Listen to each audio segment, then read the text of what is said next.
Samantala, sugatan naman po sa pananambang ang Vice Mayor ng Marcos, Ilocos Norte habang patay po ang kanyang driver. Narito ang unang balita. Sakay ng SUV na ito ang Vice Mayor ng Marcos, Ilocos Norte at kanyang mga kasama ng tambangan ng dalawang di pa nakikilalang salarin. Nasawi sa pananambang ang driver na si Lucky Jezreel Rumbawa. Sugatan naman si Vice Mayor Jesse Ermitanio at dalawa pa niyang kasama. Hindi pa natutukoy kung sino ang mga salarin sa pananambang. Hinala naman ng Vice Mayor, posibleng may kinalaman sa politika ang krimen. Arestado ang isang lalaki sa Zamboanga City matapos umano nitong gahasain ng kanyang kapitbahay. Kinilala ang suspect na si Armando Ventura.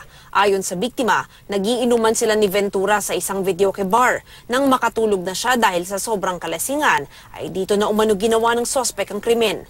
Ayon naman sa suspect, pumayag ang biktima sa nangyari dahil may relasyon sila, bagay na pinabulaanan ng biktima. Nahaharap ang suspect sa kasong rape. Para sa unang balita, Mav Gonzalez reporting.